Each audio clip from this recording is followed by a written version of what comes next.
Oke, assalamualaikum warahmatullahi wabarakatuh. Aloha Kevelas, hari ini Katie akan jelasin tentang penggunaan dan kesalahan umum pada simple present. Oke, here we go. Oh ya, sebelum kita masuk ke materi, bagi kalian yang belum menonton video auxiliary, linking verb, dan juga tenses sex, silahkan nonton dulu karena materinya interrelated each other, jadi saling berkesinambungan. Jadi biar semakin matang, silahkan nonton dulu ya. Oke, jadi seperti yang Katie jelasin, kita jangan hafalan rumus, tapi pahami konsepnya. Nah, karena dari nama tensisnya sudah mencerminkan rumus. Oke, coba kita recall our memory. Coba, present itu verb 1 ditambah is atau is untuk she, he, it. Kemudian muncul auxiliary saat kalimat negatif dan pertanyaan gitu ya. Nah, ini disebut kalimat verbal karena mengandung kata kerja. Nah, konsep kedua, kita nggak perlu hafalin adverb atau kata keterangan dari setiap tenses. Jadi kita hanya perlu memahami fungsi dari tensesnya, karena dari fungsinya itu representing adverbnya gitu. Jadi kita pahami yuk fungsinya. Fungsi present yang pertama menyatakan fakta. Yang kedua konsep umum ya kayak matahari terbit, tenggelam seperti itu. Kemudian kebiasaan sehari-hari. Itu fungsinya. Nah, dari fungsi kita bisa menganalisa keterangannya gitu. Adverb of frequency itu keterangan yang keseringan gitu, seberapa sering aktivitas dilakukan. Nah, karena dari kebiasaan ya kan, fungsinya berarti keterangannya setiap gitu. Setiap, apalagi kalau kebiasaan always ya, exactly. Jarang itu kan juga kebiasaan, seldom dan lain-lain. Often, sering. Often ya bacanya, bukan often, bukan. Jadi often, sering. Sometimes, kadang-kadang, dan never. Dan jadi semua adverb itu ini represent ini fungsi kebiasaan begitu Kevelas. Lanjut, kita masuk ke example. Pasti kalian udah hatam di luar kepala ngelontok gitu ya. Jadi kalau verbal ada kata kerjanya, jangan lupa di kalimat positif pakai s atau is untuk she, he, it, karena Jerome cowok ya, kasih s. Tapi negatif sama pertanyaan gak usah kasih s kebanyakan, nanti pilek. Jadi balik lagi ke verb 1 murni, does not study, begitu ya. Nominal berarti selain kata kerja bisa sifat, benda, ataupun keterangan. Nah, gini, they are always nih. Adverbnya ya, keterangan frekuensinya itu tadi ditaruh di sini di setelahnya to be. Jadi ini bisa diganti they are often atau they are never, they are rarely, dan lain-lain ya. Jadi bukan they always are begitu. Nah, karena nominal berarti diikuti ini at the hospital, adverb of place, bukan mengandung kata kerja begitu ya, pasti sudah paham. Great, kita lanjut ke hal yang sering menjebak ini. Ini sering menjebak, jadi hati-hati. Tricky subjects. Oke, tim. Kalau subjeknya someone itu verbnya 1 dikasih s atau is enggak? Pakai dong gitu. Nah, jadi indefinite person kayak ini ya, someone dan lain-lain itu dihukumi tunggal. Nah, karena dihukumi tunggal dia pakai singular verb atau singular to be. Gitu. Tapi merujuknya pakai plural pronoun atau they. Kenapa begitu? Gini. Tim kasih contoh di bahasa Indonesia ya biar paham. Jadi contoh ya, seseorang mengetuk pintu rumahku gitu kan. Kan seseorang kan, berarti kan satu orang kan, seseorang. Nah, karena satu orang makanya dia pakai verbnya ditambah s atau is gitu. Someone knocks. Nah, kenapa dia pakai they gini? Kalau di bahasa Indonesia kan kita punya kata ganti dia gitu ya. Nah, dia ini kan bisa digunakan secara general untuk merujuk entah dia cowok atau dia cewek gitu kan. Meskipun di Indonesia itu juga sebenarnya ada spesifikasi dia laki-laki, dia perempuan gitu. Tapi dalam penggunaan bisa kan secara general kita cuma pakai dia gitu untuk merujuk either cowok or cewek. Nah, tapi di Inggris tuh nggak bisa, kita harus spesifik he atau she gitu. Nah, karena kita nggak tahu ini indefinite person, orangnya nggak jelas siapa, tidak tentu ya orangnya nggak jelas kayak mantan Cila. Maaf ya. Atau kayak hantu gitu ya, nggak jelas siapa. Makanya kita rujuknya pakai they gitu, pakai mereka. Karena ya itu tadi gak ada kata ganti untuk merujuk dia secara general gitu. Cila dia. Jadi pakainya mereka. Begitu kayak Velas, but I don't know who they are. Okay, clear ya, crystal clear. Nah, ya selanjutnya something, anything yang ting-ting gini, ting-ting, ayo ting-ting. Ruwece ya Allah kayak tim. Gak apa ya, biar nggak terlalu serius, nggak sepaneng. Itu dihukumi subjek benda it gitu ya. Jadi pakai singular verb, everything is good, it is well prepared. Nah, ini terakhir, ini harus diperhatikan.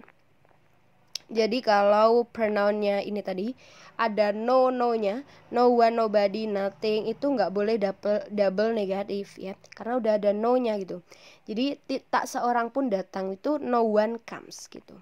Jadi nggak bisa kayak gini, no one does not come. Kalau negatif ketemu negatif kan hasilnya positif gitu. Cilah matematika. Ini jadi kan no one does not come ini nggak boleh. Jadi harusnya no one comes. Begitu Kevelas. Lanjut kita masuk ke yang ditunggu-tunggu, yaitu deretan kesalahan umum pada simple present. Yang pertama, kurang s atau is pada subjek she, he, it, indefinite person atau thing yang tadi ya. Ya pasti udah ini ya. Ini perlu hati-hati ya. She gives me, someone gives, kayak gitu. Kedua, tidak menggunakan verb satu murni pada kalimat negatif dan pertanyaan. Tadi udah singgung ya. Does not cook, jangan panjangkan s, pilak. Yang ketiga, ini sering banget nih di speaking ya, terutama kalau speaking sih nggak apa-apa ya, cuma buat conversation, latihan biar yang penting understand each other gitu. Tapi kalau secara writing atau grammar ini salah ya, jelas ya. Jadi bukan where you go, ini sering banget, tapi where do you go, ada auxiliary-nya Velas. Keempat, ini juga sering menggunakan verb 1 ditambah s atau is pada subjek jamak. Nah, kalian jangan terkecoh subjeknya cowok atau cewek kayak gini ya, Hamid and Raisa. Oh, berarti tunggal, bukan tunggal ya, karena ada n berarti subjeknya 2 di sini. Berarti gak pakai s gitu, berarti verb 1 murni. Nah yang terakhir, ini juga sering banget, it sama its beda ya. Kalau its, its gini toh, its itu possessive pronoun, jadi kayak my book itu possessive, kepemilikan gitu.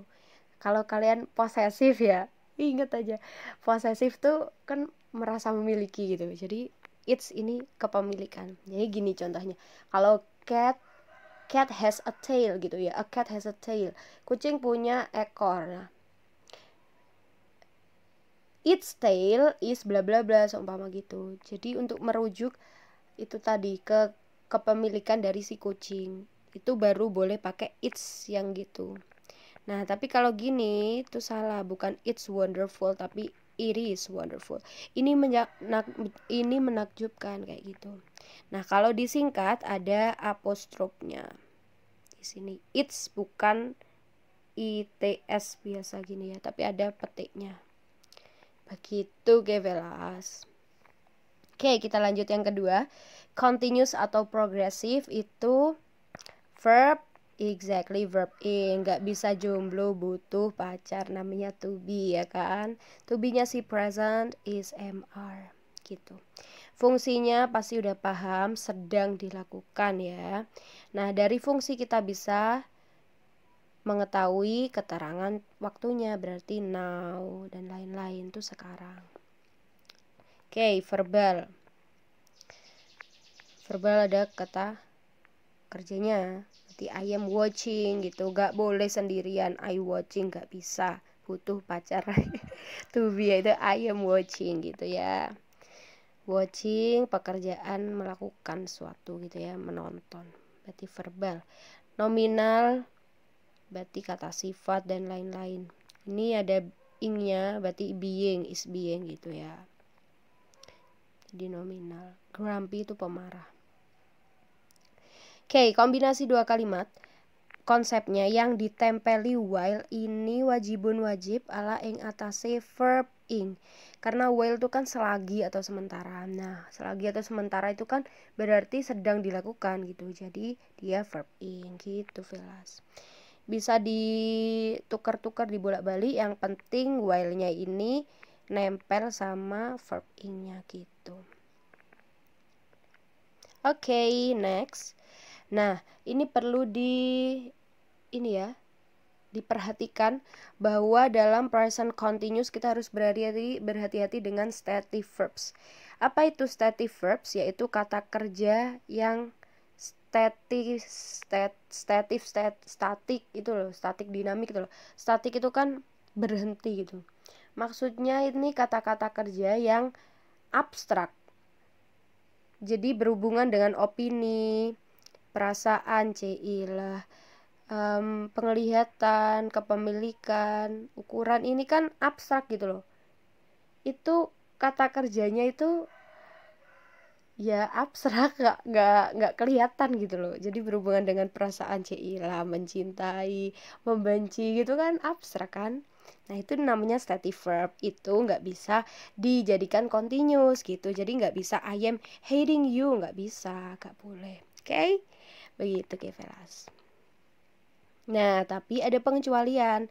Ada yang bisa dijadikan dinamis gitu. Konsepnya sama ya. Kalau dia konsepnya statis ya, yang kayak tadi abstrak, memiliki kan abstrak toh, kita nggak bisa melihatnya secara real, secara konkret. Suatu aktivitas memiliki itu yang kayak gimana gitu kan, nggak bisa kan. Nah, makanya dia pakai verb 1 gitu. I have a bicycle gitu. Nah, kalau dia dinamis, dia berupa tindakan itu bisa pakai continuous. Kalau having a break ini suatu bagian dari ungkapan gitu, ini bisa gandengannya. Kalau ini kayak having a party, having apa gitu. Nah, ini juga kalau persepsi kan abstrak, berarti taste so good.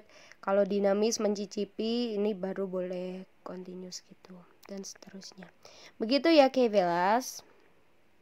Kalau ada yang masih bingung bisa chat kita via WA atau bisa di kolom komentar.